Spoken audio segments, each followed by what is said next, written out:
अब तक आपने सुना होगा कि शादी में दूल्हे ने दहेज के रूप में गाड़ी मांगी तो कोई दहेज के लोभ में बहू को जिंदा जला देते हैं। लेकिन भिवानी के हाउसिंग बोर्ड में हुई एक शादी चर्चा का विषय बनी हुई है। लड़के वालों ने शादी में केवल एक शर्त रखी थी कि वे बिना दहेज के शादी करेंगे। उन्होंने दहेज में मात्र 1 रुपया और 1 नारियल लिया। यहाँ तक कि शादी में आने वाले मेहमानों से भी शगुन के तौर पर मात्र 10 रुपए ही लिए। शादी में आई बहू भी अपने ससुराल वालों की इस पहल को काफी सराहा रही है। राजकरण हरियाणा पुलिस में कार्यरत है और उनका बेटा कृषि विभाग में कॉन्ट्रैक्ट पर डॉक्टर के पद पर कार्यरत है। शादी की उम्र हुई तो लड़की की तलाश शुरू की गई। तलाश झज्जर जिले के मोरैन गांव के राजेंद्र की बेटी काजल पर जाकर रुकी। काजल एमकॉम पढ़ी है और फिलहाल पीएचडी की तैयारी कर रही है। हार्दिक कृषि विभाग में कार्यरत है तो उसकी बहन एमबीबीएस कर रही है। लड़की की तलाश पूरी हुई तो हार्दिक की बहन महक और उसकी मां ने दूसरों के आगे मिसाल कायम की और अपने भाई और पिता को कहा कि वे शादी में कोई दहेज ना ले ताकि कोई अपनी बेटी को बोझ ना समझे।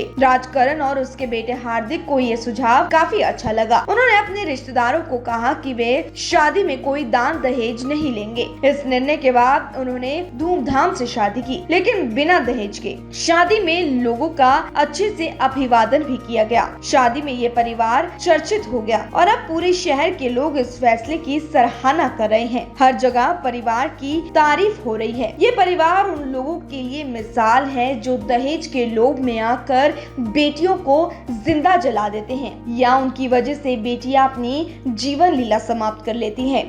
मेरा मानना ये है कि दहेज से अमीर नहीं बन सकते। अगर कुछ करना है तो खुद के पैरों पे करना पड़ेगा। ये बस दो समय का लोभ है कि भाई अगर आप कुछ ले लेते हो, कुछ कर लेते हो, अगर इतना काबिल हो, आप खुद कर सकते हो तो दहेज की ज़रूरत नहीं है। हाँ, मैं खुद को काबिल समझता हूँ, बस यही बात है। और घर वालों का सपोर्ट था इस मामले में। मैं इस चीज़ के लिए वो मेरे पेरेंट्स को, छोटी बहन है, वो भी हमारे लिए प्रेशर नहीं है किसी भी चीज़ को लेके। हम नहीं समझते कि भाई, मैं बराबर का समझते हैं उनको कि भाई ये ना वो मेरी बहन नहीं, मेरा भाई है, भाई की तरह है ना। इस मामले में कोई बुरी सोच है हमारी। ये सोच ज़्यादातर मेरे को पिताजी से मिली है। वो पुलिस डिपार्टमेंट में है। वो रोज़ ये चीज़ देखते हैं कि भाई कैसे एक लड़की बोझ बनती जा रही है समाज के लिए, और उन्हीं से मेरे को ये प्रेरणा मिली है कि लड़की एक भाई बराबर होती है। वो दहेज के लिए बिल्कुल भी, इस चीज़ के लिए उन्होंने खास करके वो बहुत ज़्यादा प्रेशराइज थे, भाई बिल्कुल भी नहीं लेना है। और हम भी देखते हैं रोज़ाना कि भाई ना कोई किसी चीज़ को लेके दहेज में लड़ाई झगड़े होते रहते हैं। तो उस चीज़ से बचने के लिए हमसे ये चीज़ें की। बहुत अच्छी बात है। जब घर पे भी मतलब ये रिश्ता आया था, पता चला था कि भाई बिना दहेज की शादी हो रही, तो सब बहुत खुश थे। बहुत बर्डन कम हो जाता है माँ बाप का। पहले तो वो पढ़ाई पे खर्च करते हैं, फिर शादी पे भी इतना खर्चा लगे। पर यहाँ मैं शादी करके बहुत खुश हूँ। इतनी अच्छी सोच है इनकी, इतने अच्छे माँ बाप मिले, फैमिली बहुत अच्छी है और सबको ऐसा करना चाहिए। कोई ज़रूरत नहीं होती दहेज लेने की, बिना दहेज के भी आप शादी करें।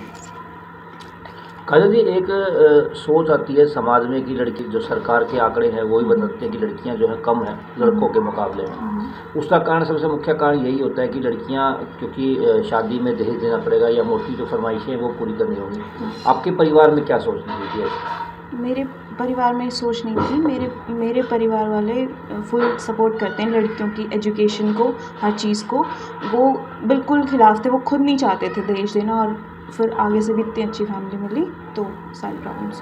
आप यंग हैं, जनरेशन भी यंग है आपकी, और लोगों के लिए क्या सोचती हैं आप? क्या कहेंगी ऐसे लोगों को, क्या मैसेज देना चाहेंगी आप कि दहेज जो है वो, दहेज रूपी पाप जो है वो काफ़ी लड़कियों की ज़िंदगी भी ख़राब कर देता है। हालांकि काफ़ी सारी लड़कियां जलती भी हैं, मर्डर्स तक भी जो है ना वो होते हैं। हाँ, तो इस पर मैं यही बोलना चाहूँगी कि ये दहेज प्रथा हमारी सोसाइटी के लिए बहुत ज़्यादा ख़राब है और लड़कियों को इसकी वजह से बहुत ज़्यादा सफ़र करना पड़ता है। बट अगर सबकी सोच ऐसी हो जाए कि दहेज ना ले, ना दे, तो इससे बहुत अच्छा इफ़ेक्ट पड़ेगा हमारी सोसाइटी पे और रिश्तों में, या लड़कियों को कोई बोझ नहीं समझेगा और सब अच्छे से। एक मुख्य बात आती है भ्रूण हत्या की भी। आप देखते होंगे कि बहुत सारी लड़कियों को गर्भ में ही मरवा दिया जाता है। उसका कारण भी कहीं ना कहीं यही होता है कि माँ बाप फील करते हैं कि भाई हम इतना खर्चा कहाँ से उठाएंगे, और लड़कियों को बर्डन ही समझा जाता है इन सब चक्करों में कि इतना सब कुछ देना पड़ेगा हमें बाद में, लेकिन अगर सब सही हो तो फिर कोई दिक्कत नहीं है। आप पढ़ी लिखी भी हैं, आपकी मैं यही कहूँगी जी कि कोई भी माँ बाप अगर अपनी बेटी की शादी करता है तो बिना दहेज करे ना लें और ना दें, क्योंकि इस चीज़ से हमारे समाज पे काफ़ी अच्छा प्रभाव पड़ेगा। क्योंकि जो माँ बाप अफोर्ड नहीं कर सकते अपनी बेटियों की शादी, फिर वो एक शर्मिंदगी महसूस होती है कि फलाने ने ये दिया मैं ये नहीं दे सकता। अगर हर माँ बाप, हर अमीर और गरीब ये सोचेगा कि हमें कुछ नहीं लेना कुछ नहीं देना, तो हर माँ बाप के लिए ये आसान हो जाएगा अपनी बेटी की शादी करना। और जो हमारे पास पैसा है वो हम अपने बच्चों की स्टडी पे लगाएं, ना कि दहेज में दे के लगाएं, क्योंकि जो खर्चे होते हैं वो अपनी कमाई से पूरे होंगे, किसी की बहू के दहेज में लाने से खर्चे पूरे नहीं होंगे। Bureau report, daily post, Haryana.